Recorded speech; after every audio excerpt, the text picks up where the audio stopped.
Bien, allí el ministro de Ganadería, Agricultura y Pesca en conferencia de prensa en Torre Ejecutiva después del acuerdo ministerial con el presidente Lacalle Pou. Vamos a ir desde allí a la sede de la Federación Nacional de Profesores de Enseñanza Secundaria con María Eugenia García. Tuque, buenas noches, bienvenida. ¿Qué tal, Miguel? ¿Cómo estás? Buenas noches para ti y para todo el país. Y estamos con el dirigente sindical Fernando Jerez porque los docentes de secundaria decidieron, al menos aquí en la capital, en Montevideo, realizar un paro para el próximo 2 de julio, justamente manifestándose en contra de la ley de urgente consideración. Se estima de que se termine de aprobar el 2 de julio y se van a manifestar en frente de Torre Ejecutiva. Así que para ampliar sobre esta manifestación estamos en vivo con Fernando Jerez. Gracias por estos minutos con BTV Noticias. Bueno, ¿cuáles son un poco las características y el motivo que justamente lo lleva a manifestarse en frente a Torre Ejecutiva? Hola, buenas tardes para todos. En realidad las características es un paro de 24 horas que realiza ADES Montevideo, que además fue aprobado por la asamblea del viernes pasado, con una movilización que va desde Torre Ejecutiva hasta el Palacio Legislativo, como tú bien decías. Es en el marco justamente de la lucha que está llevando adelante la Federación Nacional de Profesores, ADES Montevideo como una filial de la Federación, digamos también, ha desarrollado un montón de manifestaciones y de actividades denunciando justamente todo lo que implica esta ley de urgente consideración que se está discutiendo hoy en el Parlamento, que afecta sustancialmente lo que es la educación pública. ¿Qué pasa con las filiales del interior? ¿Tienen dependencia para justamente sumarse o no a este paro? Las filiales del interior, lo que pasó fue que cuando ADES propone hacia la AGD, que fue el día sábado, el viernes, digamos el paro, no tuvieron tiempo para poder discutir, digamos, esta cuestión de hacer un paro nacional de 24 horas de FENAPES. Lo que quedó fue una convocatoria así de FENAPES a movilizar justamente con ADES Montevideo a nivel central, en Montevideo capital, y por supuesto convocar a paralizar y manifestarse justamente en contra de la urgente consideración, en el entendido de lo que te decía anteriormente, de que es una lucha que desde el nivel sindical se tiene que dar porque se afecta de forma grave a lo que tiene que ver la educación pública y sobre todo, digamos, lo que es el derecho a la educación, pensando mucho más en el tema de los estudiantes, ¿no? De los jóvenes y los niños, digamos, su acceso a la educación y a una educación que sea de calidad, ¿no? Además también que afecta de forma muy grave lo que son las condiciones de trabajo también y lo que es nuestro vínculo laboral en lo que es en el ámbito educativo. Este paro se da a los 3 días de que se haya retomado presencialmente el 100% de la actividad de los alumnos en los liceos. ¿Esto qué característica puede llegar a tener o qué impacto, mejor dicho? Sin duda que el impacto en general, digamos, frente a esto, siempre pasa que se van a levantar voces rechazando justamente este tipo de medidas y van a venir a decir que dejamos a los chiquilines tirados. Y un conjunto de cosas que en realidad no es nuevo a la hora de que los profesores sindicalizados hemos llevado adelante este tipo de medidas. En realidad para nosotros es mucho más grave en este sentido, digamos, lo que va a suceder a partir de esta ley de urgente consideración. Y en algún sentido lo que estamos es obligados justamente a movilizarnos, a manifestarnos, y la única forma que ha tenido la historia del movimiento obrero para manifestarse justamente es a través de movilizaciones, de paros, de huelga, etcétera, denunciando, digamos, y la forma en que la denuncia se visibiliza es llevando adelante acciones. Obviamente esas acciones siempre van a afectar a alguien. Pero en esa afectación nosotros vemos como prioridad justamente defender la educación como un derecho de todos, ¿no? Y para todos en igualdad de condiciones.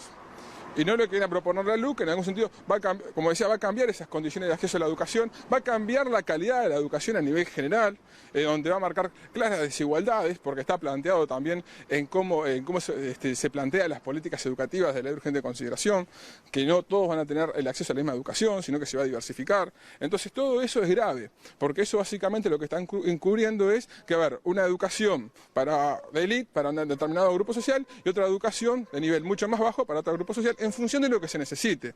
Básicamente una educación pensada más en el mercado de trabajo y en las necesidades coyunturales del tiempo laboral, que pensar una educación justamente en el sentido como la entiende el cuerpo docente, como la entendemos pedagógicamente, que tiene que ver justamente que abra a la reflexión, que sea un aporte en definitiva del sujeto crítico, habilitando la capacidad de cuestionamiento de los estudiantes, todo digamos comprometida pedagógicamente.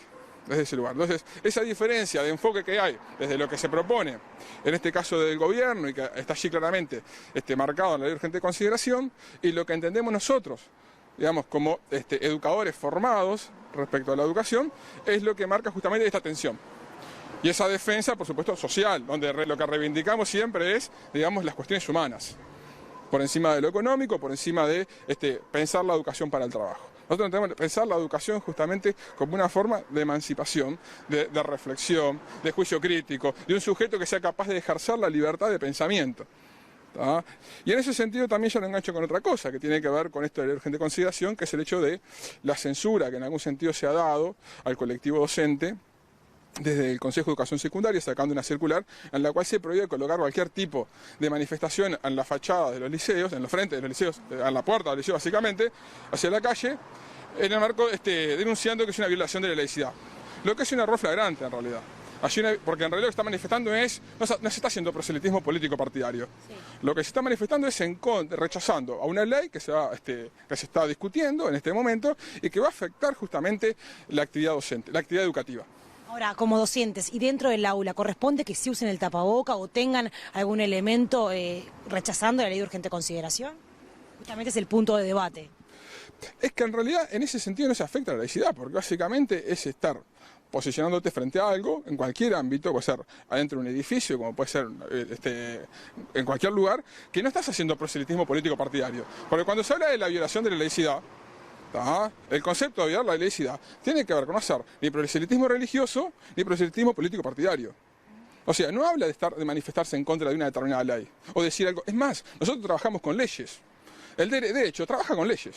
Se discuta, se cuestiona, se reflexiona respecto a las leyes. Eso estamos hablando en derecho. Pasa en sociología. Yo en filosofía trabajo filosofía política. Discutimos de política. Entonces, en algún sentido, la cuestión política siempre está latente. O sea, entonces hay que diferenciar lo que es la política de lo que es la política partidaria. Entonces, que son cosas muy distintas. Y en este caso, estamos haciendo referencia a algo que va a afectar la vida de los ciudadanos. Entonces, estamos hablando de leyes, no estamos hablando de votar a tal o cual partido, a tal o cual candidato. Estamos hablando de elementos que van a afectar a la vida ciudadana y que lo que ha hecho el Consejo justamente es tratar de silenciar a un sector de la población que se manifiesta en contra de eso que claramente afecta directamente la vida de muchos de nosotros. De nosotros como trabajadores, de nuestros estudiantes como educandos, pero no solamente estos estudiantes de hoy, sino de los del futuro también, porque lo que hace esta ley de urgente consideración, que es nefasta en el sentido a lo que es a nivel educativo, es condenar a la educación de muchos de los estudiantes de cara al futuro. O sea, porque básicamente le están metiendo a muchos un límite por su situación, por su contexto, etcétera, digamos, antes de poder desarrollarse plenamente en su desarrollo educativo. O sea, la educación diferencial lo que hace es eso, es poner a unos, digamos, un nivel de accesibilidad o un nivel de dificultades o de lo que implica el ejercicio, digamos, del acto educativo complejo, con un montón de elementos y con disposiciones que tienen que ver, bueno, a reforzar su proceso educativo, mientras que a otros justamente lo que hace es quitarle toda esa posibilidad de formación. Entonces, digamos, eso marca claramente ya desde un primer plano, digamos, un cambio en lo que tiene que ver a lo sustantivo y a lo educativo, marcando desigualdades y profundizando desigualdades. Fernando Jerez, gracias por estos minutos con BTV Noticias. No, gracias a ustedes. Bueno, Miguel Rosario, están las palabras entonces de Fernando Jerez, dirigente sindical de ADES. Bien, muchas gracias María Eugenia por la información.